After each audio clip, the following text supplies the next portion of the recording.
الحمدللہ رب العالمین والصلاة والسلام علی محمد الامین فاعوذ باللہ من الشیطان الرجیم بسم اللہ الرحمن الرحیم۔ اس سے پیچھے جس واقعے کا ذکر ہوا اس پر مسلمانوں کو توجہ دلائی گئی ہے کہ ان کا رویہ اس میں کیا ہونا چاہیے تھا۔ چنانچہ یہ فرمایا تھا کہ جب کسی پاک دامن آدمی کے بارے میں کوئی غلط بات پھیلائی جائے، جس شخص کی سیرت کردار پر اس سے پہلے کوئی داغ نہیں ہے اس پر داغ لگانے کی کوشش کی جائے، کوئی جھوٹ لوگوں تک پہنچایا جائے، تو پہلا رد عمل کیا ہونا چاہیے؟ اس میں یہ ارشاد فرمایا کہ نیک گمان یہ مسلمان ہونے کا تقاضا ہے۔ اللہ تعالیٰ ہر شخص کے بارے میں ہمیں اس کا پابند کرتا ہے کہ ہم اچھا گمان رکھیں۔ ایک شخص مسلمان ہے یا اس کی عام شہرت ہمیشہ اچھی رہی ہے، اس کے بارے میں کوئی افواہ پھیلائی جائے، کوئی بات کی جائے، سچی جھوٹی کچھ بھی ہو سکتی ہے، تو ہر مسلمان کا پہلا رد عمل یہی ہونا چاہیے کہ ھذا افک مبین۔ یہ حقیقت ہے کہ یہ تعلیم انتہائی غیر معمولی ہے، اس میں بڑی حکمتیں ہیں۔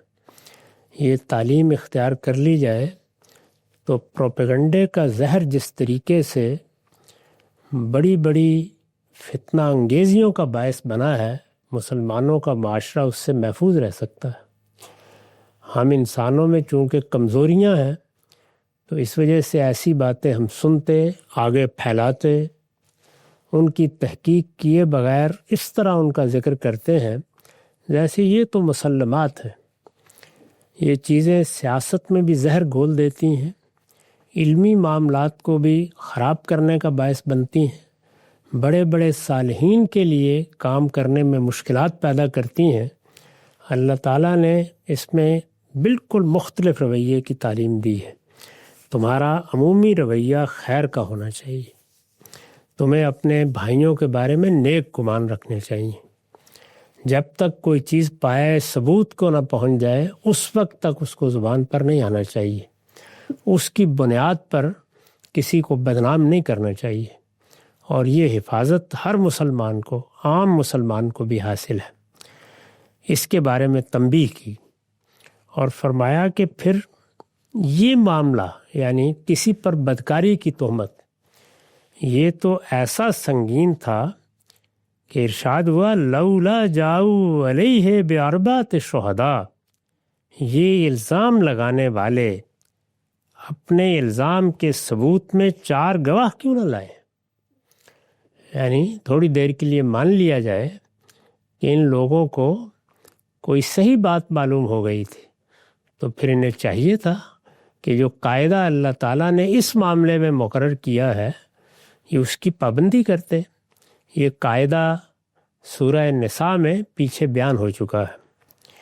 میں نے لکھا ہے یہ اس لیے فرمایا کہ سورہ نساء کی آیت 15 میں زنا کی عادی عورتوں تک کے بارے میں یہ ہدایت کی گئی ہے، یعنی عادی عورتیں جو پیشہ کرتی تھیں ان کے بارے میں بھی اللہ تعالیٰ کو اصرار ہے کہ 4 گواہ پیش کیے جائیں کہ یہ فی الواقع قحبہ عورتیں ہیں، اس کے بعد کارروائی کی ابتدا کی جا سکتی ہے۔ تو یہاں یہ بات کہنے سے مقصود یہ ہے کہ وہ تو قحبہ عورتیں ہیں، زنا کی عادی عورتیں ہیں، ان تک کے بارے میں جب یہ شرط تھی تو ان لوگوں نے ایک پاک دامن بیوی کے بارے میں بات پھیلا دی، منہوں پر آ گئی، زبانوں پر چڑھ گئی، لوگ اس کو بیان کرنے لگ گئے، اور مدینے میں رسول اللہ صلی اللہ علیہ وسلم کی موجودگی میں اس میں بڑی کمزوری ظاہر ہوئی ہے۔ لولا جاؤ علیہ باربعۃ شہداء، ان الزام لگانے والوں نے اپنے الزام کے ثبوت میں 4 گواہ کیوں پیش نہیں کیے؟ فَإِذْ لَمْ يَأْتُوا بِالشُّهَدَاءِ فَأُولَٰئِكَ عِندَ اللَّهِ هُمُ الْكَاذِبُونَ۔ پھر جب گواہ نہیں لائے تو اللہ کے نزدیک یہی جھوٹے ہیں۔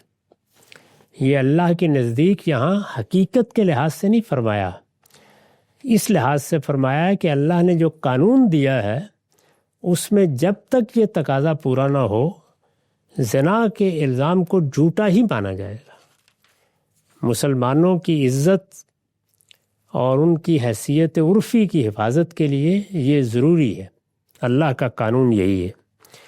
میں نے اس کی وضاحت کی ہے، یعنی اللہ کے قانون کے مطابق، اللہ کے نزدیک کا مطلب یہ ہے، ورنہ ظاہر ہے کہ اللہ کے علم میں تو یہ الزام بجائے خود جھوٹا تھا۔ یعنی یہاں جس الزام پر تبصرہ کیا جا رہا ہے وہ اللہ کے نزدیک تو واضح تھا کہ جھوٹا ہے، اور قرائن صاف بتا رہے تھے کہ جو کچھ کہا جا رہا ہے اس کی سرے سے کوئی گنجائش ہی نہیں ہے۔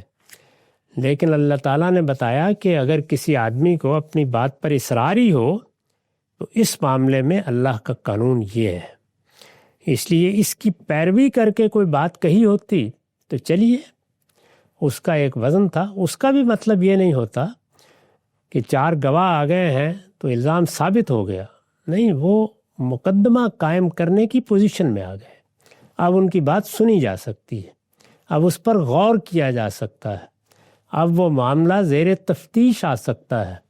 اس سے پہلے تو کسی کو اس کی جانب التفات ہی نہیں کرنا چاہیے تھا، آنکھ اٹھا کے بھی نہیں دیکھنا چاہیے تھا، یہی کہہ دینا چاہیے تھا کہ ھذا افک مبین، یہ صریح الزام ہے، بہتان ہے۔ جب وہ گواہ نہیں لائے تو اللہ کے نزدیک یہی جھوٹے ہیں۔ وَلَوْلَا فَضْلُ اللَّهِ عَلَيْكُمْ وَرَحْمَتُهُ فِي الدُّنْيَا وَالْآخِرَةِ لَمَسَّكُمْ فِي مَا أَفَضْتُمْ فِيهِ عَذَابٌ عَظِيمٌ۔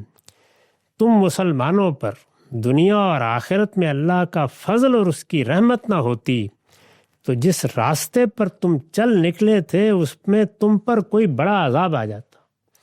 یہ کوئی معمولی بات نہیں ہے کہ کسی پاک دامن شخص کو، کسی صالح فرد کو جس نے کسی جرم کا ارتکاب نہیں کیا، اس طرح افواہیں اڑا کر بدنام کر دیا جائے۔ اس پر اللہ تعالیٰ گرفت کیا کرتے ہیں، یہ گرفت دنیا میں ہو جایا کرتی ہے۔ تو فرمایا کہ اگر اللہ کا بڑا فضل نہ ہوتا، اس نے رحمت نہ کی ہوتی، اس نے تمہارے معاملے میں عفو و درگزر سے نہ کام لیا ہوتا، اور دنیا اور آخرت میں وہ یہ نہ چاہتا کہ تمہارے ساتھ فضل و رحمت کا معاملہ کرے، تو جو رویہ تم نے اختیار کیا تھا یہ اتنا سنگین تھا۔ کسی الزام کو اس طرح لے کر کسی کی حیثیت عرفی کو مجروح کرنا، کسی کو اس طریقے سے اذیت کا ہدف بنانا، تمہارے خیال میں کوئی معمولی چیز ہے؟ یہ ہمارے دین میں اسی لیے تینوں چیزوں کی حرمت بیان کی گئی ہے، جان، مال، آبرو۔ نہ کسی کی جان کے خلاف کوئی اقدام کیا جا سکتا ہے، نہ کسی کے مال کے خلاف، اور نہ کسی کی عزت کے خلاف۔ جب کسی پر الزام لگایا جاتا ہے یا کسی کے بارے میں کوئی بری بات کی جاتی ہے تو یہ در حقیقت اس کی عزت پر حملہ ہے، اور یہ کبیرہ گناہ ہے۔ اس کا پھیلانا، اس کا افشا کرنا، اس کو موضوع بنانا، یہ کسی بندہ مومن کا کام نہیں ہے۔ تو اللہ تعالیٰ نے بتایا کہ اس طرح کے معاملات، یعنی اس طرح کسی بے گناہ کو ہدف بنا لیا جائے تو اس پر اللہ تعالیٰ دنیا میں مواخذہ کر ڈالا کرتے ہیں، اس پر اللہ کا عذاب آ جایا کرتا ہے۔ تو اس لیے یہ تم نے کیا کیا؟ تمہارے اندر اللہ کا رسول موجود تھا، اس میں تو دنیا ہی میں بڑی غیر معمولی گرفت ہو جانی تھی، لیکن اللہ نے کرم کیا، فضل فرمایا۔ یہاں گویا امتنان کے اسلوب میں یہ کہا ہے کہ میں نے معاف کیا ہے یا میں نے گرفت اس طرح کی نہیں کی تو یہ محض میرا فضل اور رحمت ہے، ورنہ تم قانون کے حد تک اور عدل کے تقاضوں کے لحاظ سے اس گرفت کے مستحق ہو گئے تھے۔ یعنی تمہاری گوشمالی اس درجے میں کی جا سکتی تھی، لیکن میں نے کرم فرمایا۔ تم مسلمانوں پر دنیا اور آخرت میں اللہ کا فضل اور اس کی رحمت نہ ہوتی تو جس راستے پر تم چل نکلے تھے اس میں تم پر کوئی بڑا عذاب آ جاتا۔ استلقونہ بألسنتکم وتقولون بأفواہکم ما لیس لکم بہ علم وتحسبونہ ہینا وہو عند اللہ عظیم۔ ذرا خیال کرو، جب تم اس کو اپنی زبانوں سے نقل در نقل کر رہے تھے، اس میں جو الفاظ استعمال کیے ہیں یہ بہت توجہ کی چیز ہے۔ یعنی ہمارے پاس کوئی ایک آدمی کوئی کہانی لے کے آ جاتا ہے، بیٹھے بیٹھے حظ اٹھانے کے لیے سنا دیتا ہے، اور عام طور پر اس کا ہدف وہ شخصیات بنتی ہیں جو کوئی پبلک خدمت انجام دے رہی ہوتی ہیں، اہل سیاست ہوں، اہل علم ہوں، سوسائٹی کے رہنما ہوں، ایسے ہی کہانیاں شروع ہوتی ہیں۔ اور دیکھیں قرآن نے اس کی کیسی تصویر کھینچی ہے، ذرا خیال کرو۔ جب تم اس کو اپنی زبانوں سے نقل در نقل کر رہے تھے، یعنی ایک آدمی نے بیان کیا، کوئی تحقیق نہیں کی، کوئی آخری درجے کا اطمینان نہیں ہے، وہ بات سنی ہے، کسی سے آپ کو نفرت ہے، کسی کو آپ اچھا نہیں سمجھتے، لیکن اچھا آپ کا سمجھنا یہ تو کافی نہیں ہے اس کے لیے۔ تم نے ایک جگہ سے بات دوسری جگہ پہنچائی اور اس کے بعد وہ زبانوں پر جاری ہو گئی، نقل در نقل آگے منتقل ہونا شروع ہو گئی، نقد و درایت کے بغیر، یعنی اس کی تحلیل کیے بغیر، اس کی تنقید کیے بغیر، اس کو سمجھے بغیر، اس کے نتائج دیکھے بغیر تم نے اس کو نقل کرنا شروع کر دیا۔ یعنی نقد و درایت کے بغیر نقل در نقل کیے جا رہے تھے۔ اس سے معلوم ہوا کہ درایت کے بغیر روایت بعض اوقات کیسی سنگین غلطیوں کا باعث بن جاتی ہے۔ یعنی جب بھی کوئی روایت ملی ہے تو اس میں پہلا کام یہی ہے کہ اگر اس میں کسی مسلمان پر کوئی الزام عائد ہو رہا ہے تو اب یہ کافی نہیں ہے کہ یہ میں نے فلاں جگہ سن لیا، میں نے فلاں جگہ اس کو پڑھ لیا، یہ اب تحقیق کے مراحل سے گزرے گی، اس میں ایک ایک چیز کو چھانا پھٹکا جائے گا۔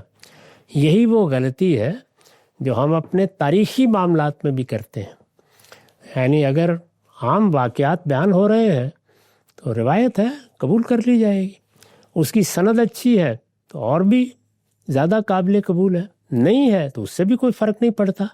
واقعات عام عقلی طریقوں سے سمجھے جاتے ہیں، بیان کیے جاتے ہیں، اس میں کسی شخص پر الزام عائد کر دیا گیا ہے، اس کا کوئی ایسا کام بیان کیا گیا ہے جو اس کو گناہ کا مرتکب قرار دیتا ہے، یا اس کے باطن پر حملہ آور ہوتا ہے، یا اس کی نیت اور ارادے کے بارے میں کوئی غلط فہمی پیدا کرتا ہے، تو اب یہ روایت محض روایت نہیں رہی، اب یہ تحقیق کا تقاضا کرتی ہے۔ اب اس کے بارے میں آپ کو سب سے پہلے یہ دیکھنا ہے کہ اس کی کیا حیثیت ہے، اور کیا اس میں وہ سب شواہد موجود ہیں جو اس طرح کا الزام کسی مسلمان پر لگانے کے لیے بلکہ کسی عام انسان پر بھی لگانے کے لیے ضروری ہیں۔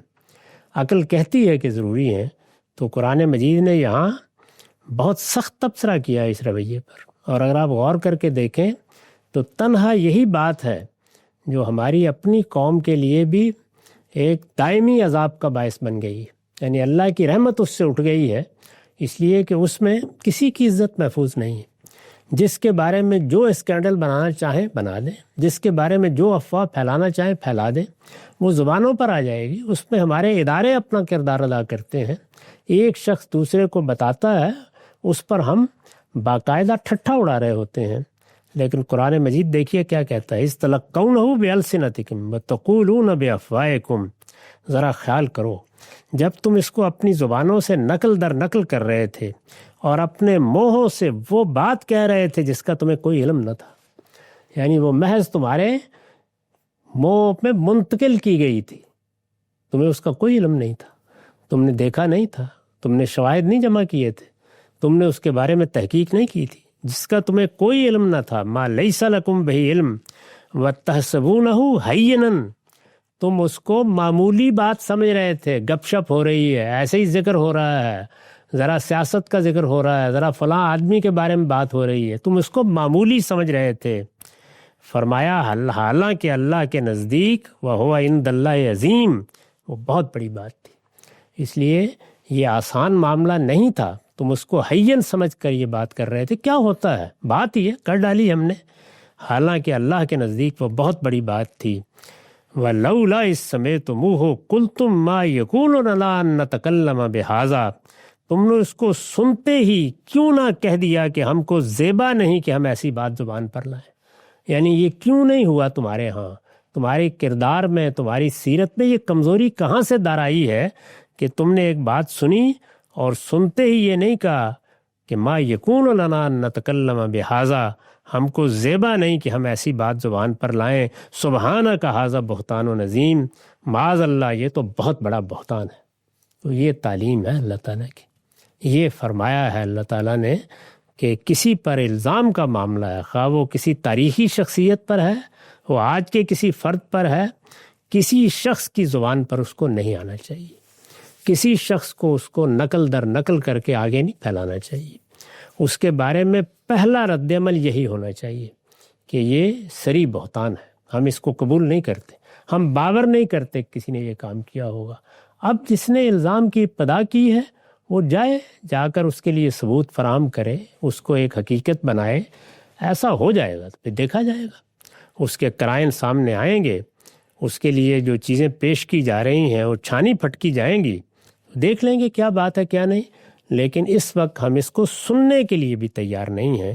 یہ اللہ تعالیٰ نے تعلیم دی اور فرمایا کہ اس طرح کے معاملات کو آسان نہ سمجھو، اس کو کوئی معمولی چیز نہ سمجھو. تمہارا کیا خیال ہے کہ یہ معمولی بات ہے کہ کسی کی عزت پر حملہ ور کر دیں، کسی شخص کو بدکار قرار دیں گے، کسی کو چور قرار دے دیں، کسی کے بارے میں مال میں یا کسی کی جان میں کسی خیانت کا الزام لگا دیں؟ یہ کیسے ہو سکتا ہے؟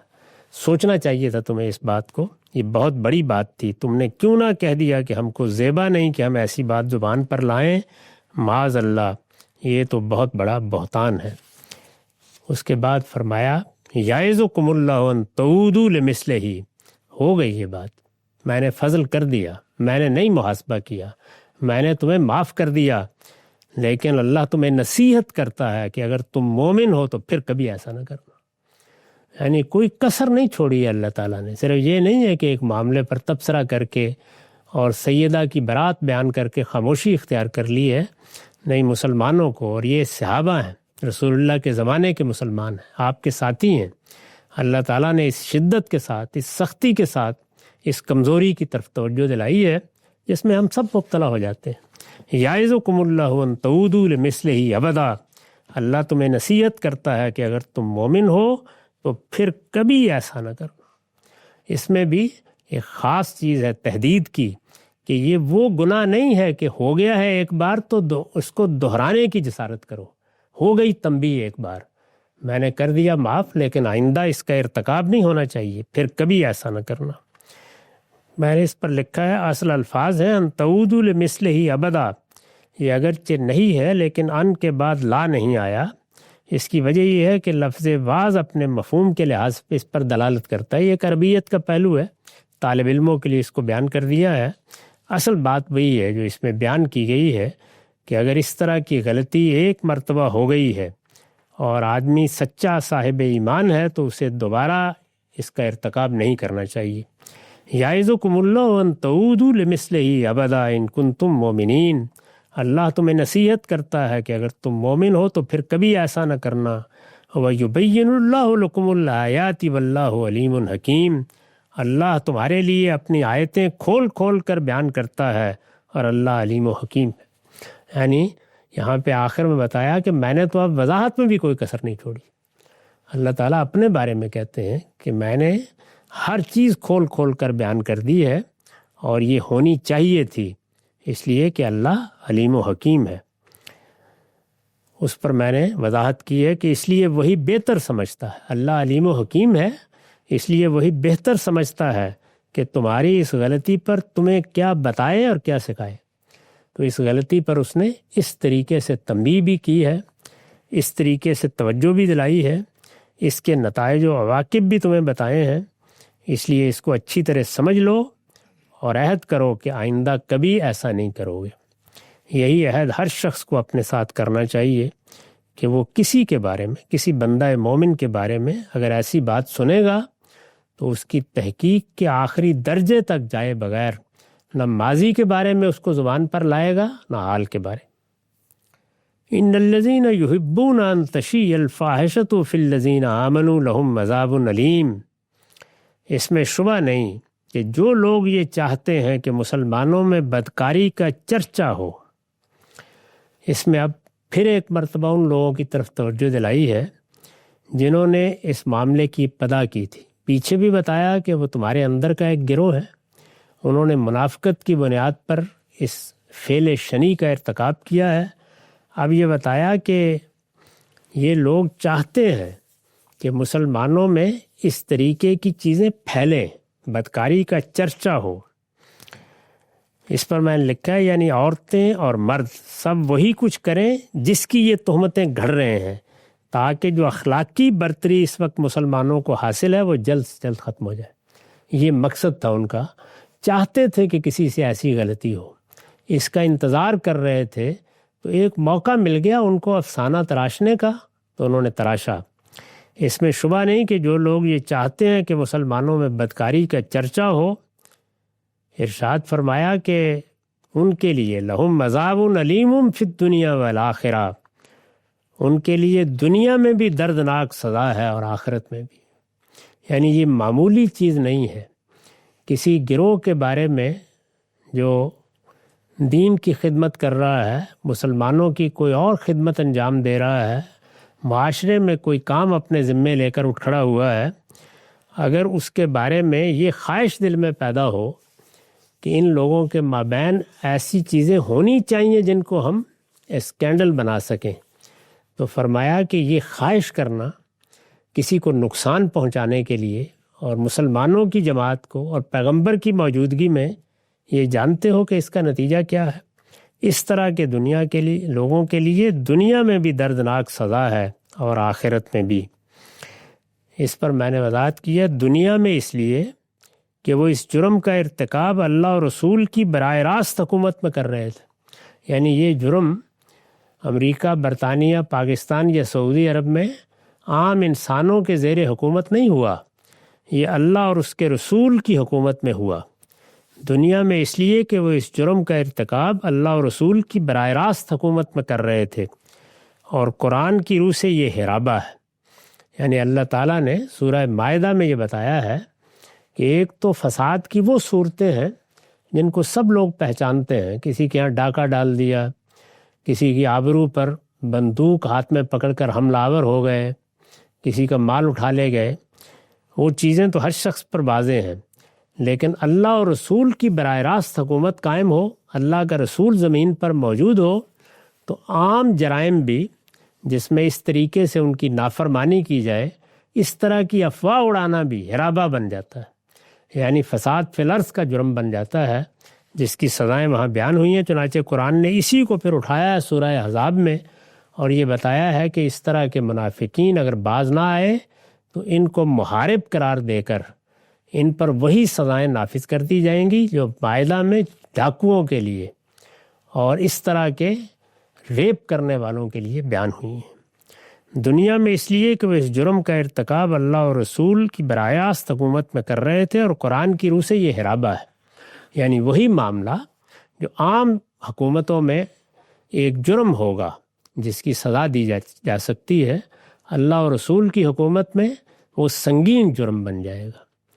اسی طریقے سے بنی اسرائیل کی شریعت ہے، ان کو اللہ نے منتخب کر لیا، وہ اللہ کی منتخب قوم کی حیثیت سے دنیا بھر کی ہدایت کے لیے قومی حیثیت سے مبعوث کر دیے گئے۔ چنانچہ آپ تورات کو پڑھیے تو اس میں بتا دیا گیا ہے کہ ان کے لیے اب عام قانون نہیں ہے۔ یہی معاملہ آگے ہم دیکھیں گے سورہ احزاب میں ازواج مطہرات کے لیے زیر بحث آ گیا ہے۔ انہیں بتایا گیا ہے کہ تمہاری حیثیت عام عورتوں کی نہیں ہے، تم پیغمبر کا ساتھ دینے کے لیے آ گئی ہو، رخصت ہونا ہے تو بتاؤ رخصت کر دیتے ہیں، لیکن ساتھ رہنا ہے تو یہ سن لو کہ عام قانون تمہارے لیے نہیں ہوگا۔ اگر نیکی اور خیر اختیار کرو گی اور ان حالات میں صبر سے کام لوگی تو اجر بھی دوہرا ملے گا، لیکن اگر کسی جرم کا ارتکاب ہوا تو سزا بھی دوہری ملے گی۔ تو اس طرح یہ بتا دیا گیا ہے کہ وہ لوگ جن کے مراتب بڑے ہوتے ہیں، جن کی حیثیت مختلف ہوتی ہے، ان کے لیے اور زیادہ سخت گرفت ہو جاتی ہے۔ قرآن کی روح سے یہ ہرابہ ہے جس کی سزائیں اللہ تعالیٰ نے سورہ مائدہ کی آیات 33-34 میں بیان کر دی ہیں۔ وہاں بیان ہو گیا ہے کہ ہرابہ کے مجرموں کے لیے عام سزائیں نہیں ہیں، ان کو عبرتناک طریقے سے سولی دے دی جائے گی، ان کو عبرتناک طریقے سے قتل کر دیا جائے گا، ان کے ہاتھ پاؤں مخالف سمتوں میں کاٹ دیے جائیں گے، ان کو اس علاقے سے مسلمانوں کی جماعت سے الگ کر کے جلاوطن کر دیا جائے گا۔ تو وہاں 4 سزائیں بیان ہوئی ہیں اور یہ بتایا ہے کہ لوگ باز نہ آئے تو ان پر ان سزاؤں کا نفاذ ہوگا۔ اس میں شبہ نہیں کہ جو لوگ یہ چاہتے ہیں کہ مسلمانوں میں بدکاری کا چرچا ہو، ان کے لیے دنیا میں بھی دردناک سزا ہے اور آخرت میں بھی۔ واللہ یعلم وانتم لا تعلمون، ان سب لوگوں کو اللہ جانتا ہے مگر تم نہیں جانتے ہو۔ یعنی یہ تم سے چھپے ہوئے ہو سکتے ہیں، اللہ سے چھپے ہوئے نہیں ہیں۔ اور جو بات اوپر کہی تھی کہ تم مسلمانوں پر دنیا اور آخرت میں اللہ کا فضل اور اس کی رحمت نہ ہوتی، تو جس راستے پر تم چل نکلے تھے اس میں تم پر کوئی بڑا عذاب آ جاتا۔ اب اس کو دوسرے پہلو سے دہرا کے بات ختم کی، وَلَوْلَا فَضْلُ اللَّهِ عَلَيْكُمْ وَرَحْمَتُهُ وَأَنَّ اللَّهَ رَءُوفٌ رَحِيمٌ۔ حقیقت یہ ہے کہ اگر اللہ کا فضل اور اس کی رحمت تم پر نہ ہوتی اور یہ بات نہ ہوتی کہ اللہ رؤوف و رحیم ہے، تو اس گناہ کی پاداش میں تم لوگوں پر بڑی آفت آ جاتی۔ یعنی تم اندازہ نہیں کر سکتے کہ اللہ کے نزدیک یہ معاملہ کتنا غیر معمولی تھا جس کا تم نے ارتکاب کیا۔ میں نے اس پر لکھا ہے یعنی خدا گرفت کرتا، اس صورت میں تم پکڑے جاتے اور توبہ و اصلاح کی جو مہلت اس وقت تمہیں دی جا رہی ہے اس کے بجائے اس کا عذاب تم پر نازل ہو جاتا۔ تو اس سلسلے کو ختم کرتے وقت ایک مرتبہ پھر بتایا ہے کہ جرم کتنا بڑا تھا، صحیح رویہ کیا ہونا چاہیے تھا۔ یہ محض اللہ کا فضل اور اس کی رحمت ہے کہ بچ گئے ہو، ورنہ تم پر گرفت کی جاتی اور بڑی آفت آ جاتی۔ یا ایھا الذین آمنوا لا تتبعوا خطوات الشیطان، ایمان والو شیطان کے نقش قدم پر نہ چلو۔ یہ اب آخر میں گویا سختی سے تنبیہ کی ہے اور یہ بتایا ہے کہ یہ کوئی رحمان کا راستہ نہیں تھا، یہ صراط مستقیم نہیں تھی، یہ اہل ایمان کے شائن شان کام نہیں تھا، یہ شیطان کا راستہ تھا۔ ایمان والو شیطان کے نقش قدم پر نہ چلو۔ میں نے لکھا ہے یہ اس رویے کی طرف اشارہ ہے جو ایک صریح بہتان کی نقل و روایت کے معاملے میں ان لوگوں نے اختیار کیا جو منافقین کے پروپیگنڈے سے متاثر ہو گئے تھے۔ ان کو سخت تنبیہ کی ہے، شیطان کے نقش قدم پر نہ چلو، اور یاد رکھو جو شیطان کے نقش قدم پر چلے گا وہ اپنے ہی کو برباد کرے گا۔ وَمَن يَتَّبِعْ خُطُوَاتِ الشَّيْطَانِ فَإِنَّهُ يَأْمُرُ بِالْفَحْشَاءِ وَالْمُنکَرِ، اس لیے کہ وہ تو بے حیائی اور برائی کا راستہ سجاتا ہے۔ شیطان کا راستہ بے حیائی اور برائی کا راستہ ہے، وہ اسی راستے کی طرف بلاتا ہے۔ اگر تم نے شیطان کے نقش قدم کی پیروی کا فیصلہ کیا ہے تو اندازہ کر لو پھر نتیجہ کیا نکل سکتا ہے۔ وہ تو بے حیائی اور برائی کا راستہ سجاتا ہے۔ وَلَوْلَا فَضْلُ اللَّهِ عَلَيْكُمْ وَرَحْمَتُهُ مَا زَكَىٰ مِنْكُمْ مِنْ أَحَدٍ أَبَدًا وَلَٰكِنَّ اللَّهَ يُزَكِّي مَن يَشَاءُ وَاللَّهُ سَمِيعٌ عَلِيمٌ۔ اندازہ کیجئے کیسے بار بار دہرا کے بتایا ہے کہ کیا ہوا ہے۔ تم دوسروں پر الزام لگاتے اور اپنے آپ کو بہت پاکیزہ سمجھتے ہو، حقیقت یہ ہے کہ اگر اللہ کا فضل اور اس کی رحمت تم پر نہ ہوتی تو تم میں سے کوئی کبھی پاک نہ ہو سکتا۔ یعنی میں تمہیں غلاظت میں گرا دیتا، تمہارے اوپر عذاب کی آلودگی سوار ہو جاتی، تم بچ ہی نہیں سکتے تھے۔ یہ معمولی بات نہیں ہے جو تم نے کی ہے۔ اندازہ کر لیجئے کہ دوسروں پر الزام لگانے کا معاملہ قرآن مجید کے نزدیک کیا اہمیت رکھتا ہے۔ تو فرمایا کہ تم دوسروں پر الزام لگاتے اور اپنے آپ کو بہت پاکیزہ سمجھتے ہو، حقیقت یہ ہے کہ اگر اللہ کا فضل اور اس کی رحمت تم پر نہ ہوتی تو تم میں سے کوئی بھی پاک نہ ہو سکتا، لیکن اللہ ہی جس کو چاہتا ہے اپنے قانون کے مطابق پاک کر دیتا ہے، اور اللہ سمیع و علیم ہے۔ تو آخر میں پھر گویا شفقت کا اسلوب آ گیا کہ یہ میرا فضل ہے، میری رحمت ہے، میں نے کرم فرمایا ہے اور میں سمیع و علیم ہوں۔ مجھے اندازہ ہے کہ تم سے غلطی ہوئی ہے تو اس دفعہ میں معاف کر رہا ہوں۔ اس پر گویا اللہ تعالیٰ کی وہ تنبیہ ختم ہوئی ہے۔ اس کے بعد پھر آگے ایک اور مسئلے کو لیا ہے جو اس کے نتیجے میں پیدا ہوا تھا، اس کی ہم آئندہ نشست میں وضاحت کریں گے۔ اقول قولی ھذا واستغفر اللہ لی ولکم ولسائر المسلمین۔